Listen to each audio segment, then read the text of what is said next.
Peut-être plus tard, peut-être non, je fuyais un peu la réalité.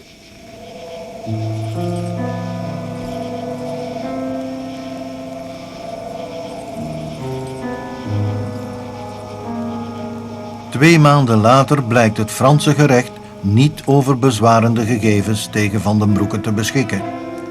Hij mag weer koersen op rancune en wraak. J'avais l'envie encore de prendre une revanche sur le monde. Et il était grand temps, je pense, après le mois de mai-juin où j'avais rien fait du tout, pas de vélo. Il fallait que je cours, que je reste concentré, que je sois coureur à 100%. Na 2 maanden lang zijn conditie te hebben geruïneerd, gaat Van den Broeke weer koersen, eind juli. Hij komt van heel ver terug. Le dimanche à Plouay, je voyais que le moteur tournait de nouveau vraiment bien. Le lundi, j'ai eu de nouveau mon premier contact avec Bernard. Lui, il sortait, je pense, de prison cette période-là. Ça s'est fait dans un petit bar, un PMU à Paris. Enfin, c'était de nouveau un moment difficile le lundi parce que normalement, je ne pouvais pas le voir.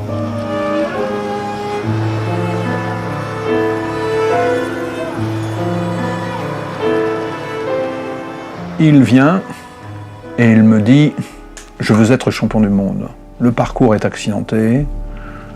Je veux être champion du monde et je vais donc partir à la Vuelta. »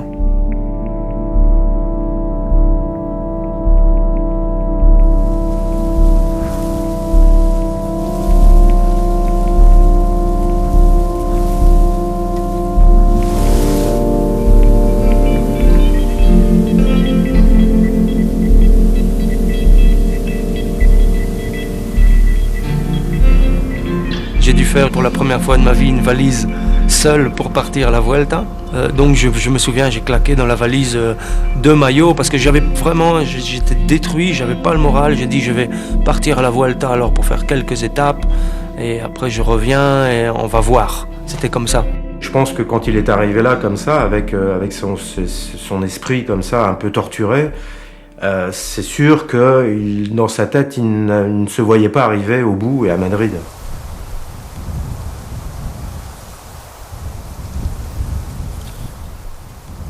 J'ai commencé la Vuelta vraiment, je vais dire, tranquille.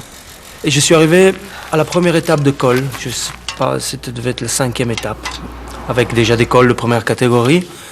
Et je suis parti de cette étape en pensant, oui, je fais l'étape, je vois un peu où j'en suis. Peut-être je fais le gruppetto sans forcer. Et je suis, je pense, passé le col en tête, de première catégorie. En daar is Jan Ullrich en die geeft mij een goede indruk. Ja, Escartin, daar kun je dus weinig of niks uit opmaken. Zarabaitia en Van den Broeke, oh la la. Kijk eens hoe soepel die nog meedraait, zeg. Op die eerste klim van eerste catégorie. Tous les Espagnols, on les connaît, bam bam, c'était la grande folie, la grande course. Zoul devait lâcher, il perdait 5 minutes. Et je me retrouvais là dans le groupe d'élite.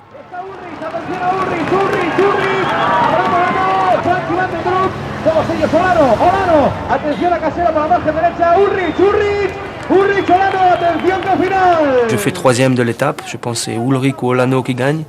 Et Olano, Ulrich et Van den Broek. Bien sûr, j'étais fâché parce que je voulais pas gagner l'étape du tout, mais là j'arrive, j'ai l'occasion, une vingtaine au sprint. Logiquement, je suis le plus rapide.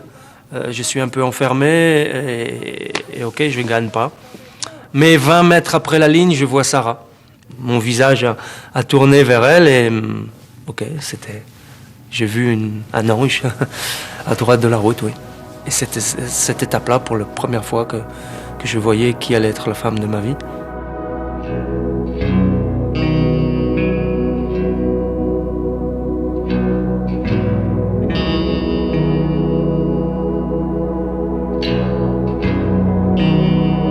C'était le début un petit peu, je dirais, de cette folle histoire qu'il a vécue sur cette Vuelta avec Sarah, qui était, je ne sais pas, attachée de presse, ou enfin, elle avait un rôle, je pense, dans l'équipe Saeco de l'époque. Et donc il y avait le stand de café le matin, Saeco, et elle était là comme Miss Image pour Saeco.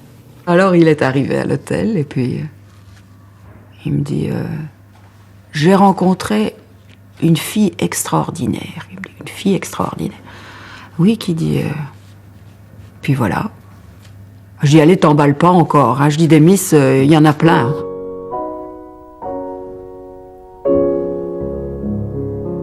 Le lendemain matin, j'ai été boire un café, naturellement. Mais c'était quelqu'un vraiment de très froid, on va dire. Je peux avoir un café, oui, comme ça, sans te...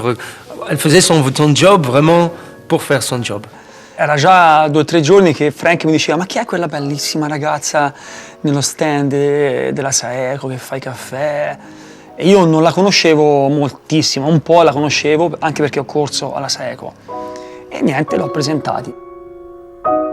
Il disait, oui, ça c'est Frank Vandenbroucke, le grand coureur, tout ça.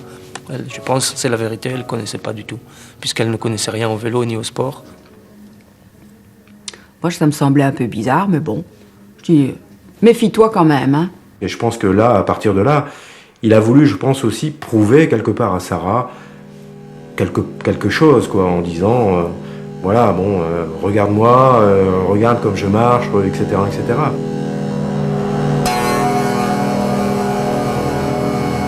Je lui avais planifié 10 jours de course, en pensant qu'à l'issue de cette 10e étape, il allait commencer à avoir un organisme qui saturait et qu'il valait mieux qu'il s'arrête pour ne pas puiser dans ses réserves. Fais les étapes sans pression, reste dans le peloton, entraîne-toi.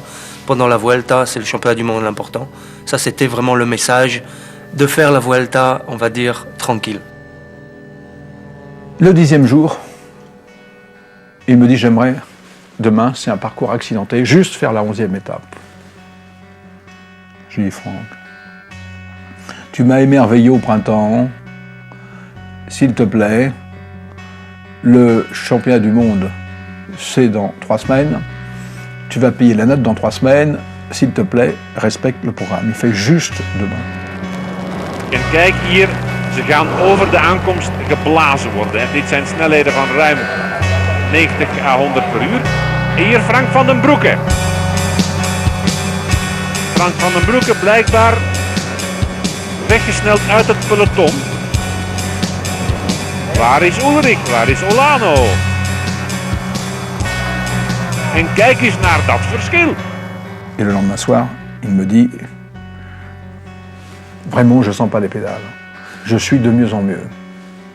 Et ce soir-là, il me dit, est-ce que je peux juste faire la prochaine étape, c'est une étape de montagne, et j'arrête en haut du premier col. Hier zijn we gewoon op de top. De top van de Pla de Béret. En Vandenbroucke is weggeglipt uit dat peloton.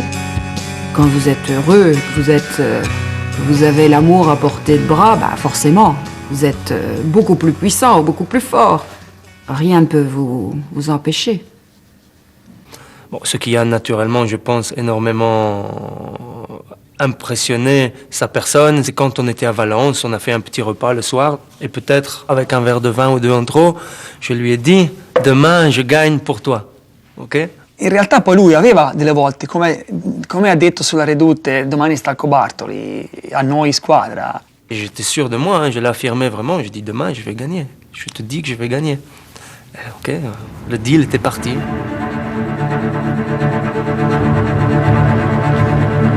En Vandenbroucke zuigt als het ware de camera aan. J'ai attaqué à 60-70 km de l'arrivée. Kijk eens hoe ze hier 1 voor 1 de rol moeten lossen. En er wordt daar vooraan gedemareerd en is het Frank Vandenbroucke die vooraan demareert. Frank Vandenbroucke, meen ik gezien te hebben, dat is dat nog vrij vroeg. Frank, en wie neemt hij daar mee? Jawel, kijk eens hoe snel dat dan gaat. Weet hij dat deze knaap behoorlijk lang is? Kijk hem op die grote plaat naar voren trekken. Wie gaat daar mee? Odriozola. Je suis certain qu'au fond de lui-même, il se disait, je gagne cette étape, et puis les fleurs, c'est pour Sarah le soir. Il la voulait tellement, cette victoire, qu'il était survolté, et je pense qu'il y serait arrivé avec n'importe qui. C'était pareil, quoi. Brede klim, 3 baanvakken om het snelle verkeer te laten passeren. Het snelle verkeer heet hier Vandenbroucke. En Odriozola, zie naar dat verkrampt aangezicht, is blij dat hij in dat wiel kan hangen. comme dans toutes les courses, ça parle des fois d'argent. Et la voiture de Banesto vient et il me dit, si tu donnes autant, tu peux gagner.